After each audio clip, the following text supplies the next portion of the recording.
मैया श्री गंगा जी के किनारे जहां बालों के लहरेदार बिछोने बिछे हुए हैं, श्री व्यास आसन पर व्यास जी के मानस पुत्र श्री सुखदेव जी महाराज विराजमान हैं। जो सुखदेव जी महाराज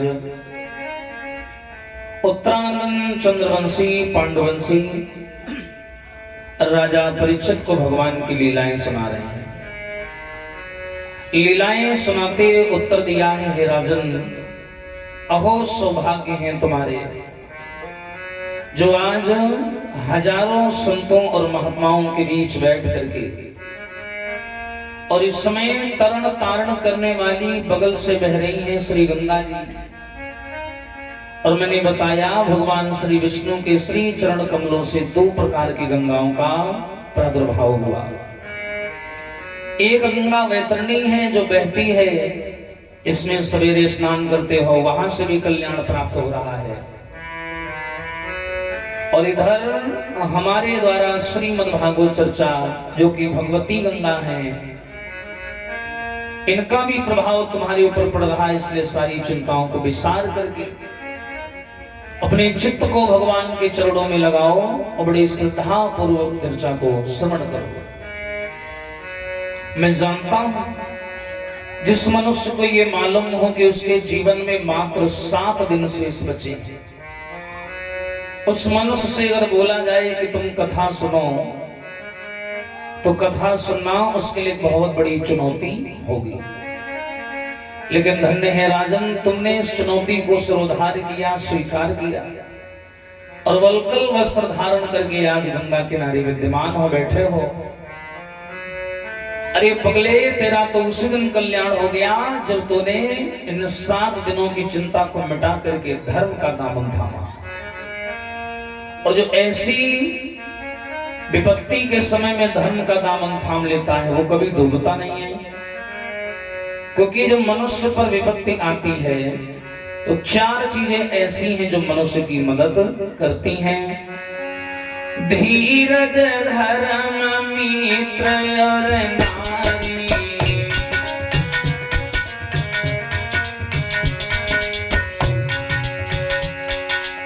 धीरज, धर्म, मित्र और नारी, आपदि काल पर उचारी।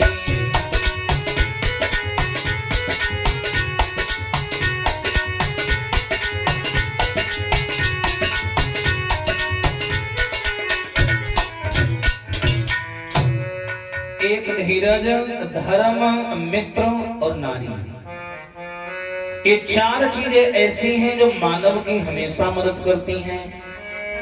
इसलिए कितनी भी विपत्ति आ जाए, धैर्य धारण करके रखें और धर्म का साथ ना छोड़ें, कभी नहीं डूब सकता। इसलिए इस चिंता को छोड़ो। चिंता क्यों छोड़नी चाहिए? ये चिंता बुरी चिता से है जो नर को निर्जीव बनाती है।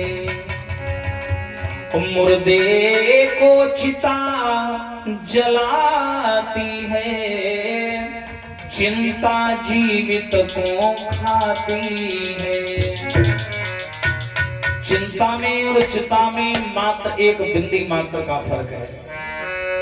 चिता मुर्दे को जलाती है और चिंता जीवित को जलाती है। काम दोनों का है, नष्ट करना। इसलिए हे राजन, चित्त लगाओ। चित्त की परिभाषा क्या है? मन, बुद्धि, ध्यान, इन तीनों को एकाग्र करो और भगवान के श्री हरि कमल रूपी चरणों में लगा दो, तुम्हारा कल्याण अवश्य होगा। इसलिए चिंता निसारिए, चित्त लगाइए।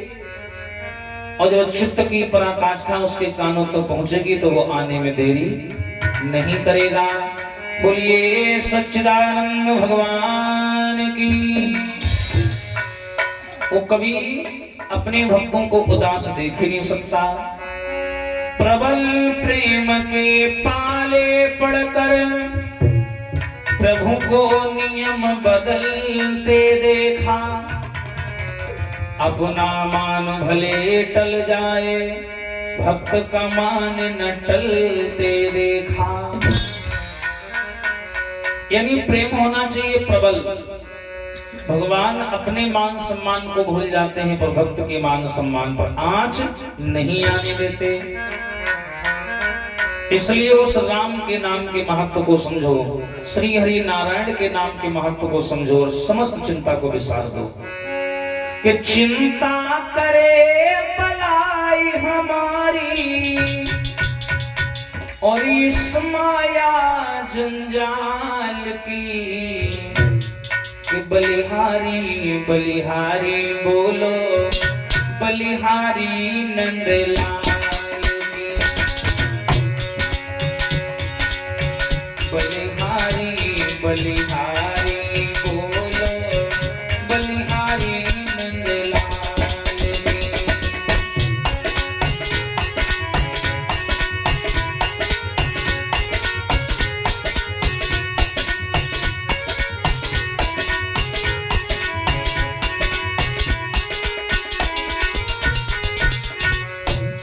राजन चिंता करे बलाए हमारी उस माया जंजाल की, और बलिहारी बलिहारी बोलो बलिहारी नंदलाल की। जिस मालिक ने जन्म दिया वो अन्न वस्त्र भी देगा,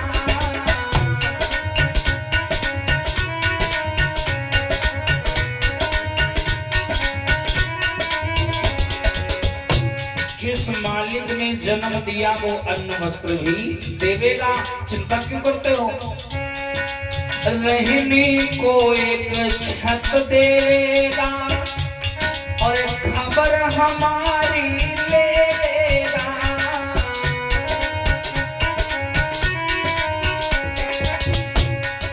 रहने को एक छत देगा, खबर हमारी लेवेगा। और हमें तुम्हें क्या करना?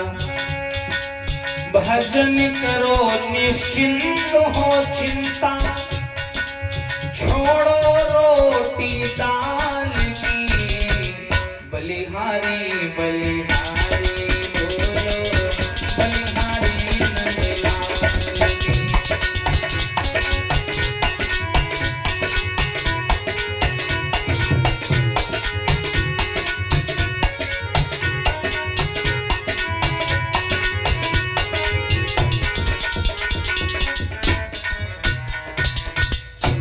चिंता करे बलाए हमारी इस माया जंजाल की, बलिहारी बलिहारी बोलो बलिहारी नंदलाल की।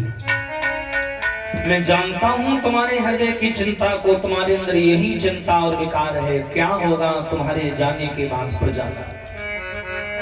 यही सोच रहे हो क्या होगा तुम्हारे चले जाने के बाद पुत्र जन्मेजय का, क्या होगा पत्नी का।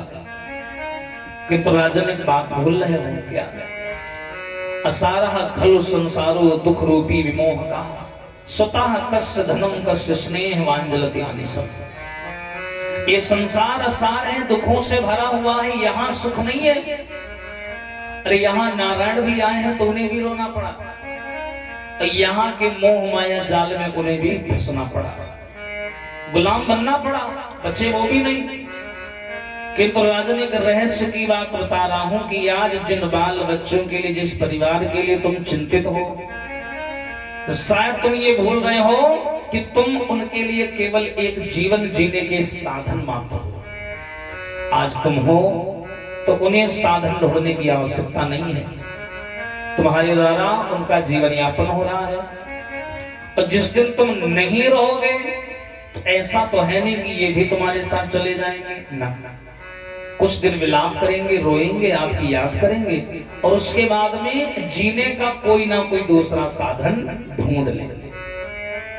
कोई किसी के लिए नहीं रोता। जिस प्रकार किसी मनुष्य को अगर भूख लगी है, जहां से रोज खाना मिलता है, अगर एक दो दिन वहां से खाना ना मिले तो क्या वो वहां के सहारे बैठेगा? नहीं। जब उसे भूख लगी है तो अपना पेट भरने के लिए वो कहीं ना कहीं रास्ता ढूंढ ही लेगा। ठीक उसी प्रकार आज तुम जिंदा हो तो तुम किसी के पिता हो, किसी के भैया हो, किसी के कुछ हो, और जिस दिन तुम नहीं रहोगे ये स्थान, ये पद कोई और ले लेगा। तुम एक साधन मात्र हो, इसलिए उस साधन की पराकाष्ठा को समझो भला दोस्तों। जब सामने श्री सुखदेव जैसा ब्रह्मचारी वक्ता बैठा हो तो श्री परीक्षित जी का विकार कहां तक अटल रह सकता है। टूट गया, बड़े भाव से कथा सुनने लगे। बोलिए सच्चिदानंद भगवान की। बोले हे राजन, बड़ा ही सुंदर आख्यान लगा हुआ है श्री शिव चरित्र का। देखिए भोले बाबा में और राम जी में एक संबंध बड़ा ही सामान्य है। ये दोनों एक दूसरे को अपना स्वामी मानते हैं, एक दूसरे को। राम जी सोचते हैं भोले बाबा जी हमसे बड़े, और भोले बाबा सोचते हैं राम जी हमसे बड़े। राम जी अपने जीवन में कोई बड़ा काम करते हैं धर्म का, भोले बाबा की पूजा करते हैं। और भोले बाबा अपने जीवन में कोई धर्म का बड़ा काम करते हैं, राम जी की पूजा करते हैं। बताइए इस भूतल की महान तीन शक्तियों में कोई भेदभाव नहीं है तो हम इंसानों में कहां से आया है? विचार करिए। मीठे फल अब मिलेंगे कहां से, बीज कड़वे तो बो ही चुके हो।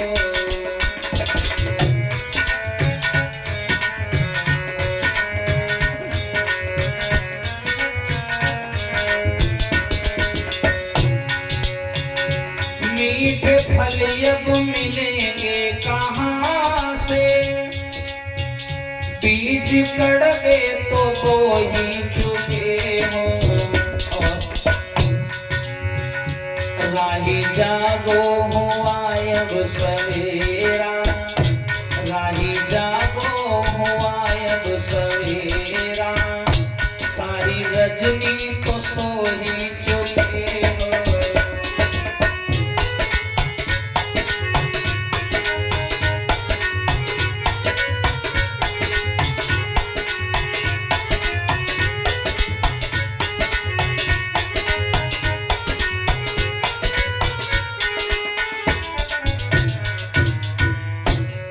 मीठे फल अब मिलेंगे कहां से, बीज कड़वे तो बो ही चुके हो।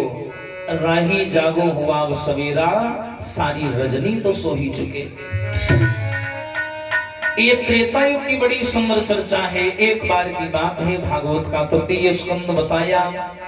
एक बार त्रेता युग माही और शंभु गए कुंभज ऋषि पाही। एक बार की बात है कि भोले बाबा ने क्या किया, मैया सती को साथ में लिया। कुंभज ऋषि, इनका एक नाम और है अगस्त मुनि। ये वही कुंभज ऋषि हैं जो एक बार बालापन में पूरे समुद्र को पान करके पी गए। हाँ, इसलिए कहावत कही जाती है कि छोटा छोटा हमें ना समझे, हम हैं छोटे बुरी बलाएं। छोटे से उन कुंभज ऋषि ने पूरा सागर लियो डग। ये वही कुंभज महात्मा है, लेकिन राम कथा के जाने माने वक्ता थे कुंभज ऋषि।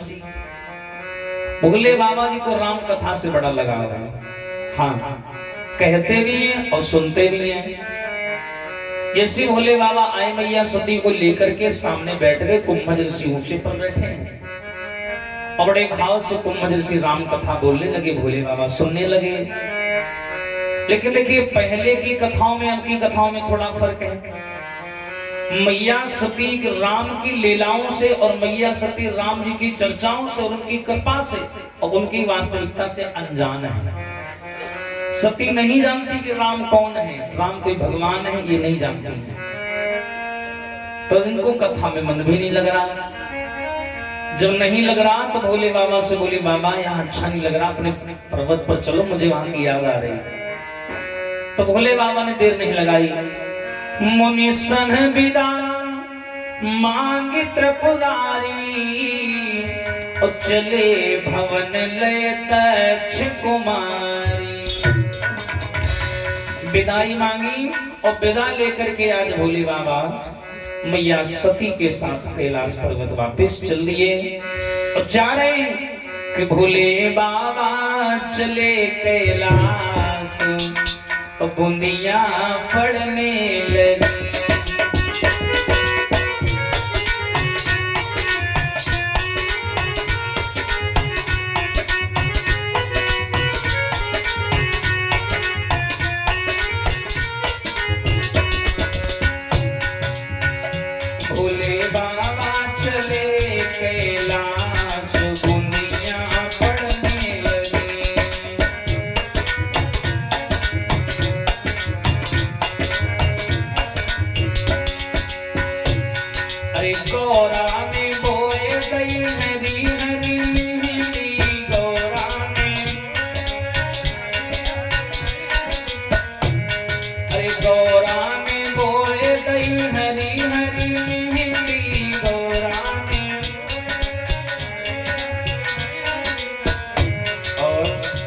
भोले बाबा ने बोए गई भाग दुनिया पड़ने लगी।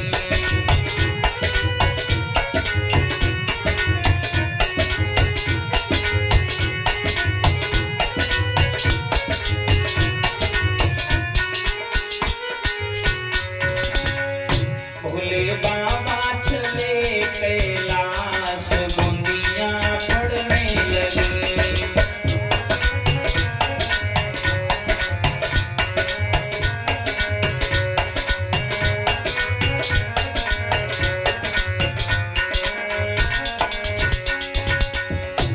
भोले बाबा मैया सती को लेके कैलाश पर्वत जा रहे हैं। अरे गौरा ने काटी लई हरी हरी मेहंदी, गौरा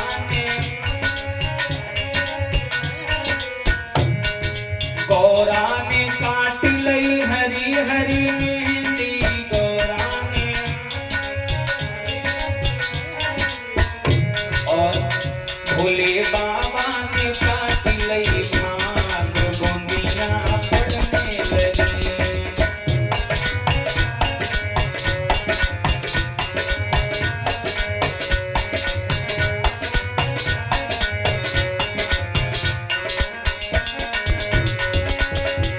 भोले बाबा चले कैलाश दुनिया पड़ने लगी।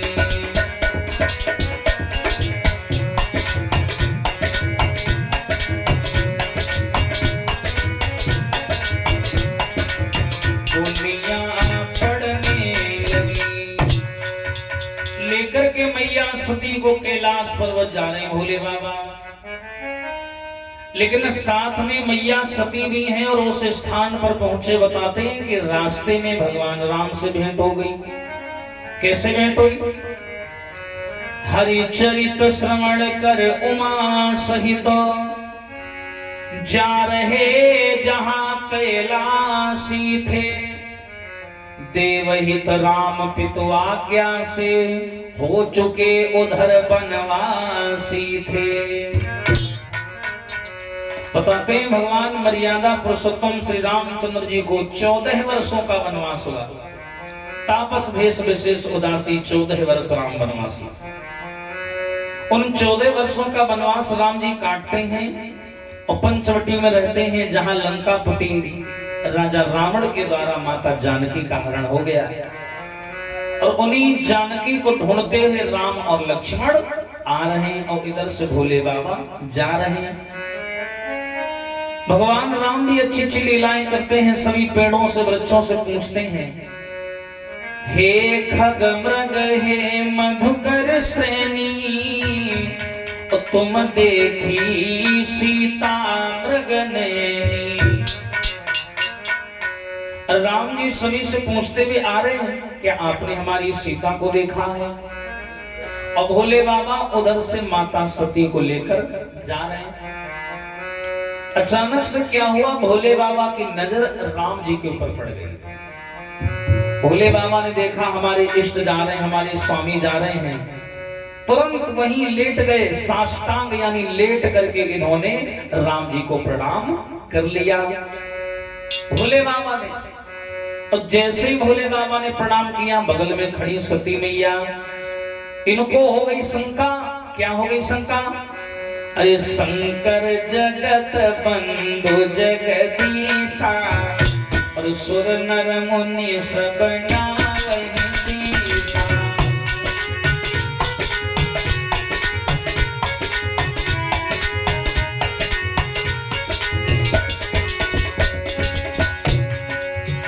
राम जी को देखा, मेरे स्वामी जा रहे हैं, तुरंत वहीं लेट गए भोले बाबा, साष्टांग प्रणाम कर लिया। अब सती जी चिंता में पड़ गई, इनको क्या हो गया? ये तो जानती नहीं है कि राम कौन है। शंकर जगत बंधु जगदीशा, सुर नर मुनि सब नावहि सीसा।